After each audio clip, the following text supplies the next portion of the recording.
Okie dokie. We are starting a special 3-part series on this vlog, and the title of this series is called Entrepreneuring the Homefront. That is not my title, by the way. This is from a series of notes that I created for these talks that I just did in Texas this last weekend. And I was leading these discussions and sharing some of our story, and I thought, what better place to share this story than this vlog where you guys see a lot of our lives. So these were talks that I led that Cammie hasn't even fully heard. I mean, she knows all this stuff, but she was looking for an excuse to smoke a cigar and hang out up here with all of us. So I've asked her to please pipe in at any time, but I'm gonna be trying to kind of cruise through these notes. This came about as we were thinking man, if I could share my heart with some fathers. There was about 12 guys sitting around in the living room, and we were just, figuring out, I don't know these people, they don't know me, but what would I share about the most valuable things that we've learned? And this first topic is called reclaiming the role of family. And I would set that in terms of the 3 talks, this is the goal. This is what we're trying to do with a lot of our life, with a lot of our story, with even this vlog and Fight for Together, is trying to understand what is the role of family in our life and why is it important? How do we live into that? To understand a huge part of our story was, I had this spiritual experience, I think it was in 2009, where as a Christian or someone seeking God, I had come into these claims about Jesus, and Jesus says I'm the king and I need to be your Lord, and if you want to follow me, then you've got to give up your entire life and submit fully. And in the past, I'd been interested in doing that, but I always thought that meant giving certain things up, like giving up bad music or bad habits, or, I don't know, drugs and partying, which I wasn't really into, but maybe it might be bad language. And this one time I'm standing in a field, this is actually about 2 miles from here, and I'm staring up at the stars, and I just feel something different being put on my heart of what it means to fully follow God. And instead of giving something up, this was taking something on. And it was I just felt like God wanted me to accept the role of a father that I already was. I had 4 kids at this time, but it was kind of weird. I didn't really know what that meant. And I mean, I don't know, maybe you've had a spiritual experience like this. I didn't hear an audible voice, but I felt this moment of clarity where I was whatever that is, I want to stop running from this or denying this. I want to fully embrace and take on whatever it means to be a father. And back in this time, I had just started getting extremely successful in this internet startup business. And at its peak, I was making more than $1 million a year, and I was really digitally connected. I was talking to people in Silicon Valley every day on the phone. I was reading TechCrunch and all these blogs about the latest IPOs and the latest sales and mergers and tech and products. And I was just really up on this entire world. But I remember I had this moment where I walked out onto my front yard. We were living in Seattle. And I was looking at the dirt under my feet, and I was it's really weird that I know what's going on with all these tech companies in the world right now, most of which are extinct by now, but yet I don't even understand the dirt underneath my own feet. I literally didn't know if I could plant blueberries or tomatoes or what it was made of.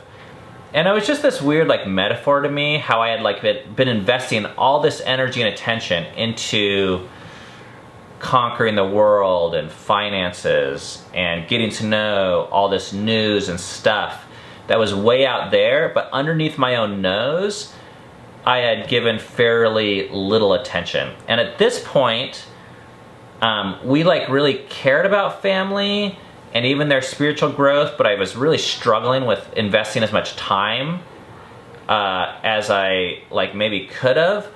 I had a personal assistant that I had hired just to play tennis with my kids because I didn't feel like I had time to do this. And I don't know, I was really like, it really seemed like a novel idea because I knew I could make so much money at my job. And in my head, I was thinking, oh, well, I'll invest in the kids like someday. Or this is for their benefit, this is for their future. You know, these are the things that I just like told myself. Wardrobe change. It's interesting to me that Ben had this impressed on him, what he felt like was God, like impressing this on his heart. Because in our culture, there isn't any voice really on the outside, like with people, that's really like speaking this. So it's like, if you're gonna learn this, it makes sense to me that it came from within. Like, I mean, you felt like it came from God, but it came like more of an internal thing instead of an external thing. I found that interesting. Around this time, I'm starting to get an idea that although I was making so much money and creating so much apparent value in this world of business, and my children were so small then. I mean, they were like 2, 4, 6, and 8. So like, you know, skipping a day of potty training or the alphabet, it doesn't seem like it's as valuable as certain phone calls that I could answer that would make like $86,000. I remember that was one of the phone calls that I answered. I was like, what do I do? Teach my kid about the letter Z or answer this phone call? And it's like, I think the letter Z can wait. But my whole life had become about this, and I realized that there was this underlying lie that I started to believe, which was business is more important than family, or that I would have more of an impact on these people where there's more immediate rewards, like either in the form of paycheck or accolades. But with my kids, there was less rewards. And I just really started to believe that the real truth is that there was like a 2x or 10x ROI on any time or energy spent with my children. And that just means if I put in this certain amount of energy, I would see so much more on the back end. I just started to believe that. I just had this sense of it back then. And I don't know, a number of things contributed to this. One is, like I said, a lot of the businesses that I had invested in like failed. The conversations I had, the projects I believed in, some of them were mine, some of them were other people's, but everyone's amped on the current thing. And then like, you know, it takes a while for things to pass. And family is one of those things, it like just does not go away. And if you're into looking at like God's design and just trying to understand the world, it's one of the strangest things that I think possibly it's like the only thing that every single person has in common. You know, no matter who you are, no matter where you come from, I even hear stories about people who say like, oh, my bio dad abused me, so I don't talk to him anymore. But you still have a bio dad. You know, everyone has a mom and a dad. There's no way around it. Mm-hmm. And instead of just being an accident or one of those things that's like, huh, that's weird. Like, I started to realize, like, maybe that's the actual design. Like, maybe that is supposed to represent something deep to us. So, you know, there's a couple, like, order that these steps came in, and I started to believe that, number one, family is the most important place that I can invest my time and energy. But that was combating a big lie for me that family is not important. But that was only stage one, because as an entrepreneur and kind of a male, like, go-getter, I don't know what the proper things to say about that would be, I then turned my scope to family very much like I did to work. And the reason is because I think I started to treat family like it's a project. So my kids like needed to know a certain number of things by a certain age, and I wanted them to rank in certain ways. And we don't use that language very often, like with other parents, or that blatantly. But deep down, I think it guided a lot of the pressure that we felt and that I felt as a parent. So for example, with our first, with Dove, I was like really pushing her from crawling to like walking, like we're holding her hand, like before all the other kids, like let's get walking as soon as possible. And then we learned that babies could learn sign language. So we're like, okay, well those kids know 5 words. I want my kids to know 10 words. And then of course the whole school thing starts, and there was pressure for me there, like, oh, I want my kids to be qualified. I don't want them to be dumb. I want them to be prepared from preschool to first grade, and then from first grade to second grade, and from elementary school to high school, and high school to college. And there's all these ways where when I sat down to teach my kids math, there was like these like flare-ups that would come up when I felt like they were getting in the way of who I thought they should be or who I wanted them to be. So I was really stuck with this question. How do you see family as important and treat it as such, but not see it as a project?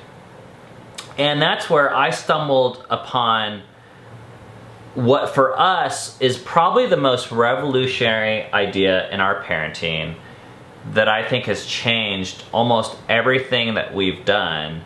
And yet it's so weird because I don't hear anything about this. And that very simply is that children are a gift, not a project. And on the offset, that might sound like obvious. There's these passages in the Bible that say like children are a blessing. And I know growing up in the church, like that was always used as like a threat for why you shouldn't use birth control. It was like, children are a blessing, you're seeing it wrong.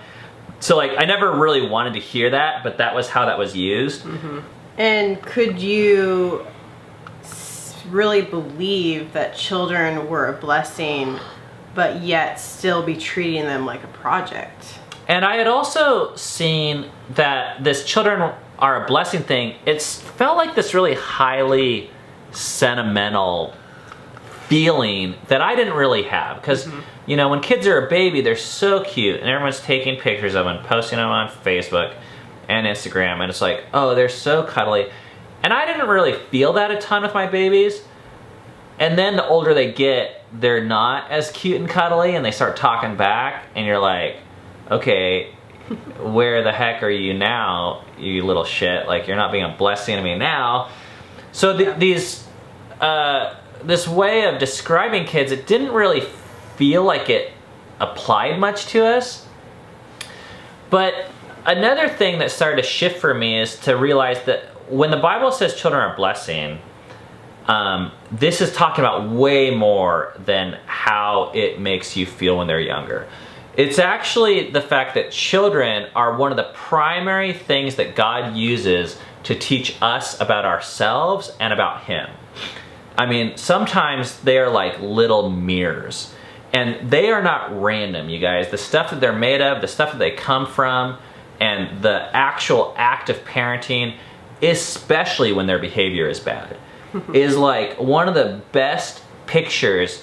I mean, I think it's like the best picture that I have ever explored or discovered that teaches us about who we really are, the truths that we don't want to accept, and who God really is. And that could be like a whole nother video, but I'm just gonna leave that for now. And I really started to explore using that definition of blessing or a gift that God gives us. You know, what is it like to look at that compared to a project? And I just want to say real quick, like, I totally understand that there's some passages in the Bible that would indicate that children are a project. You know, there's passages that explain like what the responsibility of a parent is or how to raise your kids up. And I think those are really important, but a few notes on that. One is there's oddly very few passages compared to how big of a deal parenting is. So you'd think if parenting is that important and something that if you're alive, you have been parented. So it's like the most ubiquitous skill set known to man, you'd think there'd be more about it in the most important spiritual text for our religion. But there's like not a ton. Now, compare and contrast that to, if I had to just guess, and I'm not a Bible scholar here, about the number of passages that indicate that children are a blessing and a gift from God, I wouldn't be surprised if you see like a 5-to-1 or a 10-to-1 ratio on just the number of times it lists that, in fact, we are the primary benefactors of having children, not the children from us. So parenting is something we give to children.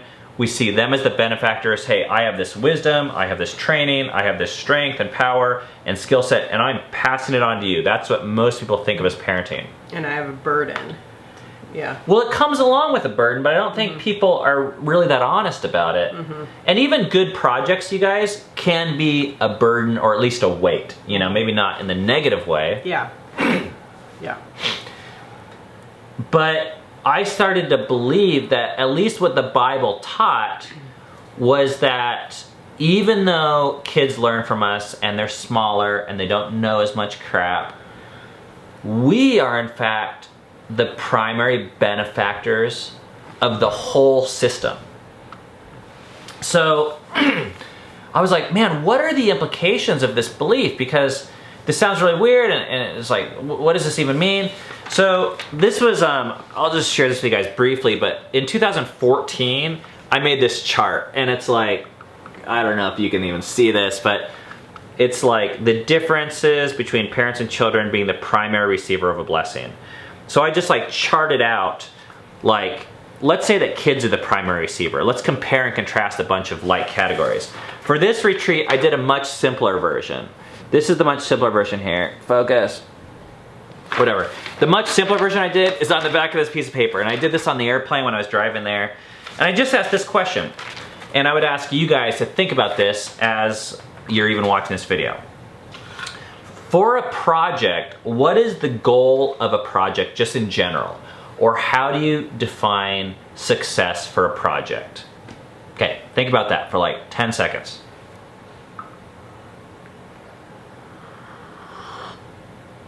It's fairly obvious, but the answer that I came up with is like, the goal with a project is to finish the project, to complete it, to do a good job, maybe to do it efficiently or quickly, but overall you want to finish and complete the project.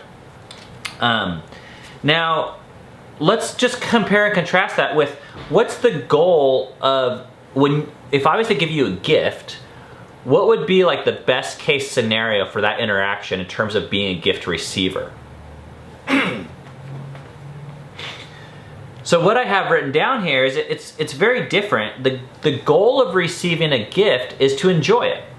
I didn't even see but that's exactly what came to my mind. Because we're tracking. We're tracking enjoy here. it. Yeah. Now, just to show you one example of this, like, let's say that for Christmas, Cami and I are at the tree, and I give her a tea set, okay? Because I know Cami likes tea, and I'm like, more realistically, this would be, I should make this actually an appropriate analogy. I give you a box of cigars and a cigar cutter, because we ran into this, with a like, cake. With a cake. With a cake mix, okay? And she opens up these cigars and the cigar cutter and this cake mix, and she thinks, crap, I'm gonna have to smoke all these cigars and use this cutter, otherwise Ben's gonna get his feelings hurt, and I'm gonna have to make this cake mix, and I don't know if I have all the ingredients, and that'll make a big mess in the kitchen. Then I'll have to eat it. And then I don't know how I'm going to share it with the kids because they're going to want it, and I'm on this diet right now and this cake. Now, that would be a way of seeing this gift as a project. You know, she's immediately taking on all these feelings of obligation that she has to do to make these things kind of come alive. Now, there's another way to see it, which is just like, wow, Ben really knows me and cares about me and wanted to show that, and that's so cool. Like, thank you, Ben. And she walks away feeling happy and glad, even if she never uses the cigars or like makes the cake or anything like that, but she just receives the gift and experiences enjoyment from it. It's kind of a silly analogy with the whole cigar thing. Like the analogy I used with Rusty over this weekend was if I was to give you a model kit. And I said, like, because we went to In-N-Out Burger, and I said, let's say I gave you a little miniature model of In-N-Out. Yeah. And like at first, you're like, oh crap, I gotta put this model together. And I gotta go out and buy some paints for it, and the glue's gonna get everywhere, and then where am I gonna put it? And that's seeing it as a project, and it is a project. But the other way would be to say, oh wow, like this is a cool gift. Ben and I had this In-N-Out experience. He really likes me and is thinking about me. And I'm just gonna really enjoy this. And you know what, maybe I'll put it together. But I would argue that if you are seeing it as a gift, you'll actually probably do a better job at the actual project than if you just feel the pressure of the project. But we're getting ahead of ourselves. Okay, once again, comparing project and gift. The second question I'll ask is, what does failure look like? So for a project in general, what does it look like to fail at it? 5, 4, 3, 2, 1. What I have written down here is it doesn't turn out how you envisioned it. So it didn't work out. So if you start a house, building a house, and it looks like a pile of sticks, like after 6 months, and it costs a lot of money and it's late, you would say, okay, that was a failed project because I had this thing envisioned, it was on this blueprint, this is not that. So it's a failure. But with a gift, what does failure look like? If I'm giving you a gift and you like kind of fail at receiving it, which is kind of a funny question to ask, but what does failure look like? You want to answer it? You're thinking? You don't use the gift, you don't enjoy it while you're using it, you never open it, even. Yeah, it's kind of funny that you could actually think of failing at receiving a gift. Yeah. But I have written down lack of appreciation or understanding. So if I give Cammie these cigars and then for some reason she like never reads the label and she doesn't like know what they are, she thinks they're either candles or incense. And I don't even know the time and effort you put into, that's kind of crazy. Giving me the gift. Like, what if you spent hours researching certain cigars, you drove like 20 miles, you paid like $200. They're from Cuba, they're like the fancy kind. And then I just like put them off on the shelf over there and I'm like, haha, that's nice.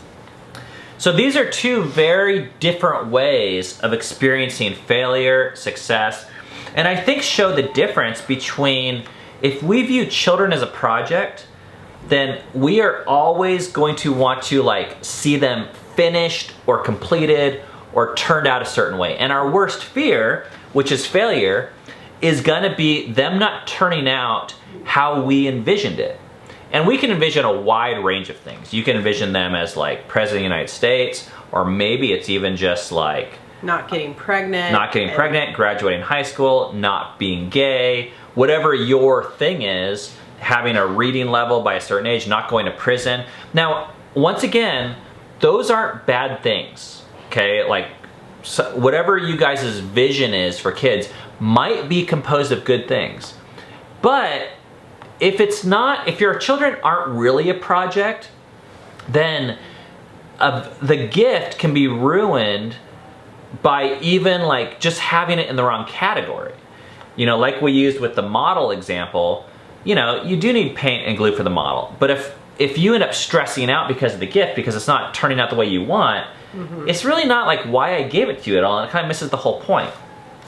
But what if our kids are just like here, like they're already complete. So a 2-year-old that doesn't know sign language isn't supposed to know sign language. And the lessons they're designed to teach us are actually completely perfect given their age and their limitations and, you know, who they are right now. Yeah, and the gifts that they already have inside of them to give to us as we experience that relationship with them. And in fact, they're only in this time period for like, they're only a 2-year-old for 1 year. And they can only teach me the type of lessons that a 2-year-old can teach me for 1 year. And then they're 3, and it's different. Right. And then they're teenagers, and that's different. But what I found was a lot of their 2-year-old ages for me were spent under like pressure and stress because I wanted them to act like 3-year-olds, or at least the most qualified 2-year-olds, and make sure they weren't behind and they're doing these right things, they're doing the sign language correctly. And you know, it all was kind of veiled. We're like showing it off and it's all like smiles. But deep down, my worst fear as a parent of a 2-year-old was that I had like a lower end 2-year-old. My project wasn't turning out. It was like my kid was behind, or even like spiritually or socially was like kind of a jerk or mean to like, you know, other people. And maybe my kid would be more enjoyable at age 5 than age 2. So I just can't wait till my kid turns 5. But right in front of us is this beautiful age of 2. And I know I've had 6 2-year-olds at some point in my life, and they can be hard, but oftentimes we just miss what's right in front of us, what's like so great about a 2-year-old. Because I think the difference between some of these beliefs, one is that my vision of what a kid could be or will be, that's a blessing. But what the Bible actually says is children are a blessing, like the entire state of their being and their relationship with us. Which means that even when they're screaming their brains out and a brat, they're actually still a 2-year-old. Or even when they're in diapers, or when they're up in the middle of the night. And I think that's a really countercultural thing for a culture that believes that comfort and individual freedom in making decisions is the highest blessing you could ever get. And you know, our relationship with God and our spirituality has actually taught us that not getting our way and being forced to reconcile your life with someone from the outside, whether it's a baby or a spouse, has actually been the things that have taught us the most, that we would have chosen on our own. So I can't even like express to you guys like how much of our actual parenting this has changed. For some reason, the picture that just comes into my head was sitting with my kids when they're in 4th grade and trying to teach them math. And they weren't getting it as fast as I wanted them to. And in a way, I'm looking down at them, and my kid is like the enemy for my goal. Because my goal is to get through this math lesson with them knowing math. And they are not helping me with this, and they're getting in the way with it, and I begin to hate them for it. And something like feels wrong, but all I've ever heard from people, Christians or spiritual people or non, is like, oh, you need to have more patience, or you know, get better at teaching math, or count to 10, or just some surface level stuff like that. But at the end of the day, I think what I needed was a whole new way to see my child and be like, my job is not to get you to where I think you ought to be with math or academia or spirituality or anything. Like, and on a broader spiritual level, I also believe I do not have the power to change another human. Like, I can't change my spouse. You know, I can't even change what's on the inside and the hearts of my children. I can mitigate their behavior while they're around me a bit, but it's a futile goal. And I think once I realized how futile that was, and the idea of them being a blessing started to get more introduced, I was able to actually really start to enjoy my children. And I used to enjoy them for moments, you know, like when they were good or when the stars were aligned and we're on the vacation. But there was a lot of times I didn't enjoy them. And no matter what you decide, if children are a blessing or a gift or a project, it's going to be hard. But at least now, I feel like I know where my goal is and how to recenter. instead of when I'm angry at the kid when they're sucking at math, to come down on them for getting better at math, I am now contemplating that I think I'm not seeing them correctly, or I'm not seeing math correctly, or something is off for me, that if I change, I believe I can actually enjoy them in any moment of the day with the right perspective. And this, I think, could bring incredible peace of mind to people who feel like their kids are behind.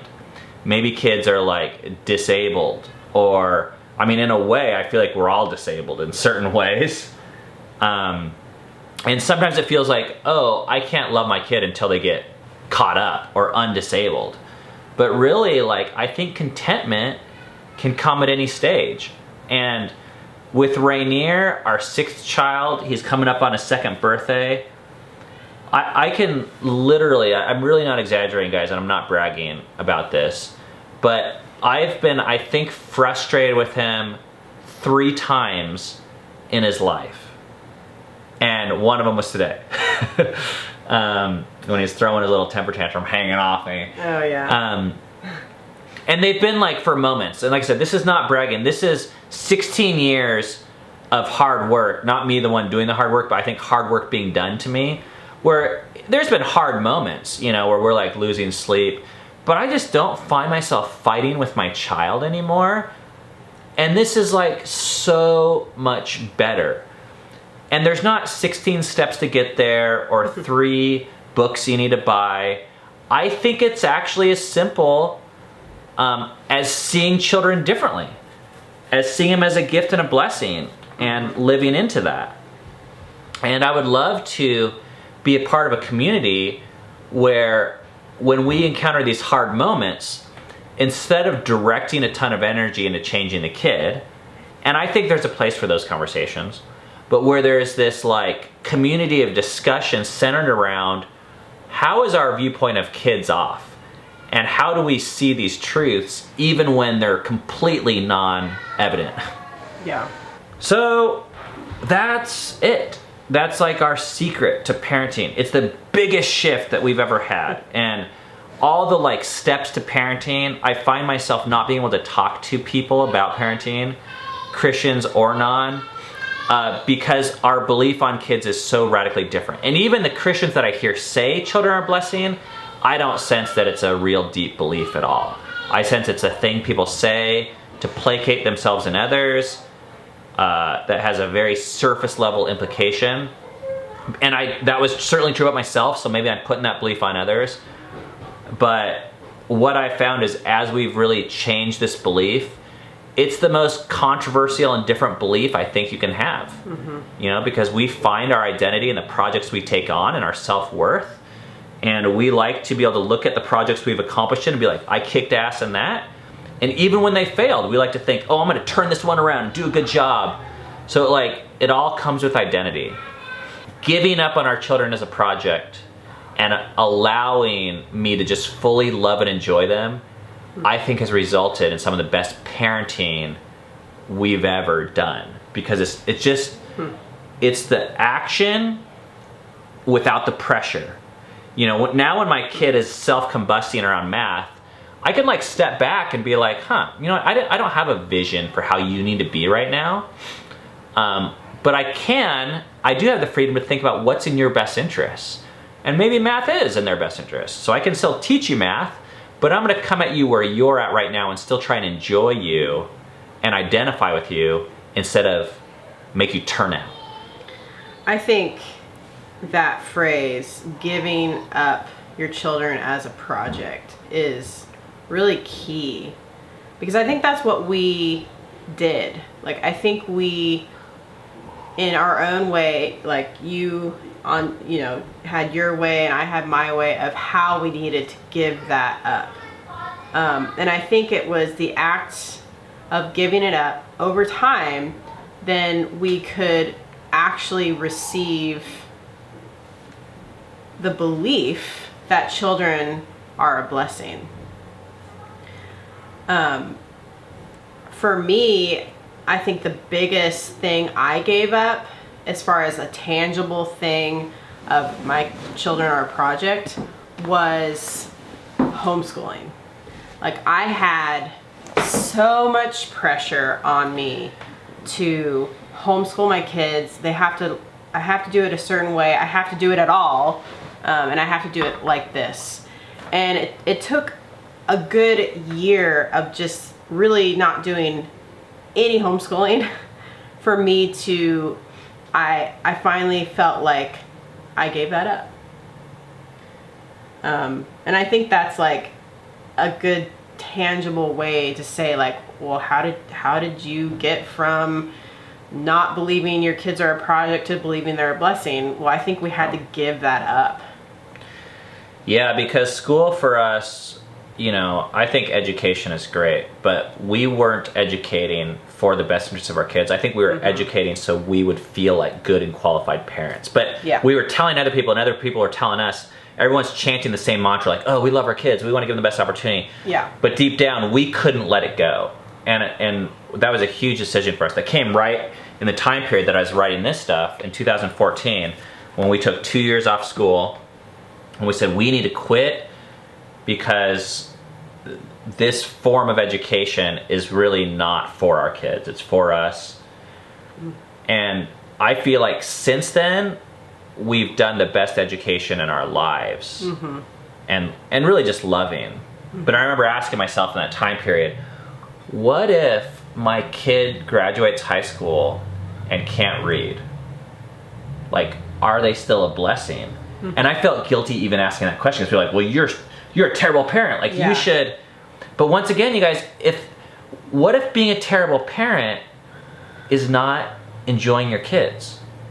Like, because once again, the best thing you could ever do as a gift receiver is to receive the gift, not to perform, not to build the model, even though like that's great. But it would be a failure if we went through 18 years of parenthood. I think it would be a failure is if we didn't see our children and grow in the constant understanding of them being a blessing and a gift. Because when we get to receive the gift, we get to know and love the gift giver. And maybe instead of even saying failure, it would just be a huge loss. Like, I think we would just lose out on being able to enjoy our children. This is why also, like, I know this vlog is like forever now long, but but here we are. Is like when people are talking about birth control, I'm like, they're like, do you believe in it or not? And I'm like, I don't even know how to answer that, because it really depends on what your goals are. But most people's goals, they don't see children as a blessing or a gift, they see them as a project. So then there's this question of like, well, how many projects can you take on? And it becomes this like overwhelming thing. So like, of course people take on like birth control and other methods of dealing with too much responsibility and projects and cost in their life. But I think the Christian way shouldn't be just to like tweak a few things to like be like, oh, well, they're projects. And actually, Christian homeschooling families are some of the worst. They're like, we teach our kids math, and then we add on Latin, and then like Christian ethics, and it becomes this like heavier burden and project. And I'm like, no. That's like never what Christianity was supposed to be. It's like not supposed to be more work. It's actually more freedom. And we don't believe that our kids like have to turn out for God to love us. We believe He loves us so much that He gives us kids when it's actually absolutely like crazy that He thinks we're qualified as parents. You know, that's to me what should blow us away. Yeah. So, okay, well, I hope this was helpful, you guys. The conclusion that I came to on this paper was that family is the #1 method God uses to bless and shape us. The degree to which we partner with this is the degree to which that we will experience that success. So there's no like crazy action step like go and stop using birth control, but we want to understand and see kids the way God sees kids, children, us. You know, we're His children. It's like the same thing. I don't think He views us as a giant project. I think He actually just like enjoys us. And sometimes it doesn't fit with my behavior. And the action step, it's like pretty simple. But if you are believing a false belief about family not being important or children being a project, the Bible's solution to this is repentance. And that might sound like a scary or daunting thing, but that's very simply saying, I want to turn from that belief and start believing something that we've experienced as 10 times better. But we would just be looking at our old beliefs and saying, wow, I used to believe that, and now I believe that's false, and I don't want to anymore. And I think that's a huge step in progress. I don't know if there's really more to it than that. That's all we did. All right, tune in tomorrow for part 2 of Entrepreneuring the Home Front, which is the tool to make some of this happen. And it's called Having the Best Week of Your Life. We'll see you tomorrow.